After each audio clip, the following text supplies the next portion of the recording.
Pada kesempatan ini akan kita bahas tentang arus bolak-balik. Kita tahu bahwa arus bolak-balik dihasilkan oleh generator AC dengan GGL yang berupa tegangan berubah-ubah secara sinusoidal. Jika tegangan tersebut dipasang pada suatu beban, maka arus listrik mengalir pada beban tersebut. Yang perlu diperhatikan di sini adalah bagaimana arus listrik berubah mengikuti perubahan tegangan terpasang. Pada kesempatan ini diuraikan bagaimana arus bolak-balik dialirkan dalam komponen-komponen pasif sebagai beban seperti resistor, induktor, dan kapasitor, dan kombinasi dari komponen tersebut. Marilah kita tinjau resistor di dalam rangkaian AC, yaitu bagaimana arus listrik yang mengalir pada resistor ini apabila dihubungkan dengan gaya gerak listrik bolak-balik. Di sini Vm adalah tegangan puncak. Dalam rangkaian ini terlihat tegangan pada resistor ini sama dengan tegangan sumbernya, yaitu Vr sama dengan V sama dengan Vm sinus omega T. Secara grafis, tegangan tersebut digambarkan dengan fungsi sinusoidal seperti berikut. Menurut hukum Ohm, arus pada resistor adalah Vr per R. Jika disubstitusikan VR ini akan menjadi seperti berikut, yang mana di sini IM ini adalah sama dengan Vm per R. Grafik arus terhadap waktu adalah seperti berikut, yang mana di sini terlihat bahwa arus listrik pada resistor berubah secara bersama-sama dengan tegangannya, yaitu ketika tegangan naik, maka arusnya juga naik dan bersama-sama mencapai puncak. Seterusnya, ketika tegangan turun, arus juga turun bersama-sama mencapai titik nol, dan seterusnya pada siklus selanjutnya. Ini dikatakan bahwa arus dan tegangan pada resistor adalah sefase. Arus listrik yang mengalir pada resistor ini menyebabkan terjadinya penyerapan atau disipasi energi listrik dan berubah menjadi panas. Untuk itu kita tinjau lebih lanjut berapa daya yang terserap pada resistor ini. Berikut ini diuraikan bagaimana daya dan harga RMS pada hambatan yang dipasang pada tegangan bolak-balik. Menurut Joule, energi yang terserap pada resistor adalah P sama dengan I kuadrat R. Daya ini merupakan laju energi listrik yang diubah menjadi energi panas pada resistor, yaitu besarnya energi listrik yang diserap setiap satuan waktu. Kita ingat bahwa arus listrik yang mengalir pada resistor adalah IR sama dengan IM sinus omega T, sehingga daya listriknya adalah P sama dengan IM kuadrat sinus kuadrat omega T R. Arus listrik dan daya ini dapat digambarkan dalam grafik seperti berikut. Jadi yang merah ini adalah grafik I, dan yang biru ini adalah grafik P atau daya. Ini adalah daya setiap saat yang nilainya berubah-ubah terhadap waktu. Untuk menentukan berapa besar daya yang diserap, kita perlu menghitung nilai rata-ratanya, yaitu dengan cara menjumlahkan nilai daya itu dalam satu periode dibagi dengan periode. Perumusan matematisnya adalah seperti berikut. Integral ini merupakan penjumlahan fungsi kontinu dari 0 sampai T, yang mana merupakan total daya yang terdisipasi dalam satu periode. Daya rata-rata yaitu daya yang diserap per satuan waktu, yaitu daya total dibagi periode T. Jadi ini adalah daya totalnya dibagi dengan periode ini. Sinus kuadrat ini dapat diuraikan menjadi sudut ganda seperti berikut. Jadi, sinus kuadrat omega T ini dapat dinyatakan dengan setengah kali 1 min kosinus 2 omega T. Atau integralnya dapat dipisahkan seperti ini. Nah, ini dapat diuraikan menjadi dua integral. Integral suatu fungsi secara geometri sama dengan luasan yang dibatasi oleh grafik fungsi tersebut. Sehingga untuk fungsi kosinus luasan tersebut adalah seperti berikut. Luasan yang berada di daerah positif di atas ini, yaitu sebelah kiri ini dan sebelah kanan ini sama dengan luasan di daerah negatif atau di bawah ini. Sehingga luasan totalnya 0. Berarti integral yang kedua ini adalah 0. Integral dt ini adalah t, sehingga kalau kita masukkan batas-batas ini, nilainya adalah menjadi t periode. Dengan demikian, daya rata-ratanya adalah seperti berikut. Jadi ini saling menghilangkan, tinggal ini saja. Ini tidak lain adalah kuadrat dari arus rata-rata, sehingga arus rata-ratanya adalah IM per akar 2. Arus rata-rata sering disebut juga dengan arus RMS, kependekan dari root mean square, karena nilai itu diperoleh dengan cara mengkuadratkan atau square, kemudian menentukan rata-ratanya, kemudian diambil akarnya. Daya dapat juga dinyatakan dalam beda potensial, seperti ini. Sehingga dengan cara yang sama didapatkan tegangan rata-rata atau tegangan RMS seperti berikut. VRMS dapat dinyatakan dengan hukum Ohm seperti berikut. Selanjutnya kita tinjau induktor atau kumparan dalam rangkaian AC.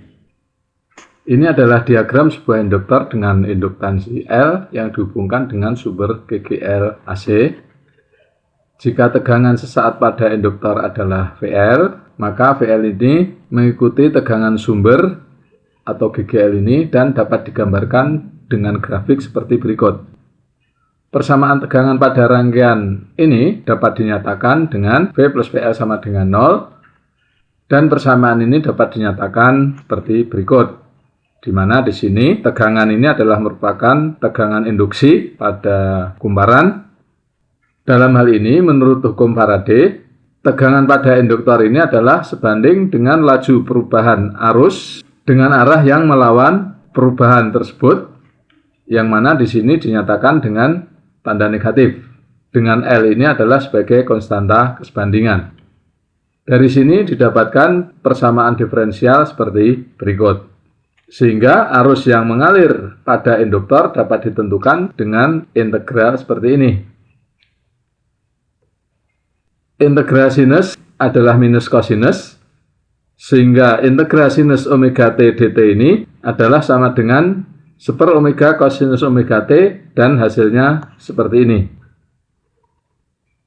Kosinus omega t ini dapat dinyatakan seperti ini. Untuk menunjukkan ini, marilah kita perhatikan ini. Kalau ini adalah omega t, maka sudut yang ini adalah pi per 2 min omega t. Sehingga di sini kosinus omega t ini adalah sama dengan sinus pi per 2 min omega t di sini. Sinus ini dapat dinyatakan seperti ini, yang mana minus dikeluarkan dari tanda kurung.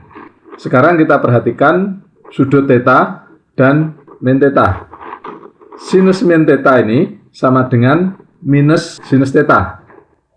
Jadi di sini ini adalah sinus minus theta, dan ini adalah sinus theta. Sehingga sinus minus theta ini sama dengan minus sinus theta. Dengan demikian, sinus minus omega t min pi per 2 ini dapat dinyatakan seperti berikut. Sehingga di sini terbukti bahwa kosinus omega t sama dengan minus ini. Arus yang mengalir pada induktor ini dapat dinyatakan seperti berikut. Untuk dapat memahami apa makna arus ini, perlu digambarkan grafik arus sebagai fungsi waktu seperti berikut. Tampak di sini, ketika tegangan mulai naik ini, maka arus justru turun, tetapi pada arah yang berlawanan, yaitu pada daerah negatif. Tampak di sini, ketika tegangan mulai naik, arus justru turun, tetapi pada arah yang berlawanan, yaitu pada arah negatif. Ketika tegangan mencapai nilai puncak di sini, arus 0. Ketika tegangan ini turun, maka arus mulai naik. Ketika tegangan 0, arus mencapai puncak. Kemudian berlanjut pada arah yang sebaliknya dengan siklus yang sama dengan paruh gelombang sebelumnya ini.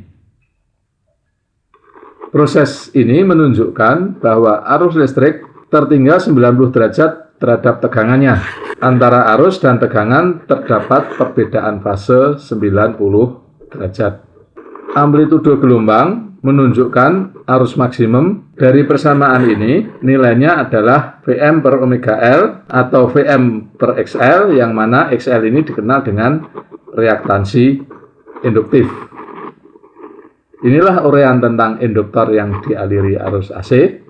Berikutnya kita lihat bagaimana jika kapasitor dialiri arus AC. Sekarang bagaimana jika kapasitor dipasang pada tegangan AC? Jika VC adalah tegangan pada kapasitor, maka tegangan ini mengikuti tegangan sumber yang dapat digambarkan seperti berikut. Kita tahu bahwa tegangan kapasitor muatan dibagi kapasitannya, sehingga muatan pada kapasitor setiap saat adalah seperti ini. Arus yang mengalir pada kapasitor adalah I sama dengan dikit dt, berarti ini diturunkan terhadap T, kita dapatkan omega C Vm kosinus omega T. Fungsi kosinus ini dapat diganti dengan fungsi sinus seperti berikut. Ini dapat dijelaskan sebagai berikut. Jadi ini panjang proyeksi, ini adalah nilai kosinus. Maka jika diputar 90 derajat ini, jadi seperti ini, maka sinus omega T plus pi per 2, yaitu sudut ini, itu adalah ini. Ini tidak lain adalah sama dengan kosinus omega T ini, dan panjangnya adalah sama dengan ini. Sehingga kosinus dan sinus ini adalah sama. Grafik arus listrik ini terhadap waktu dapat digambarkan seperti berikut. Grafik ini menunjukkan bahwa ketika awal kapasitor disambung ke GGR, yaitu pada saat T sama dengan 0, arus yang mengalir sangat besar, kemudian turun sejalan dengan kenaikan tegangan ini. Ketika tegangan mencapai puncak, arusnya adalah 0, dan ketika tegangan mulai turun, arus listrik naik tetapi pada arah yang berlawanan. Sampai ketika tegangannya 0, arus listrik mencapai nilai maksimum. Sampai ketika tegangannya 0, arus listrik mencapai maksimum. Demikian proses ini berlangsung untuk setiap siklus atau periode berikutnya. Ini dapat dikatakan bahwa arus pada kapasitor ini mendahului 90 derajat terhadap tegangannya, atau antara arus dengan tegangan terdapat perbedaan fase 90 derajat.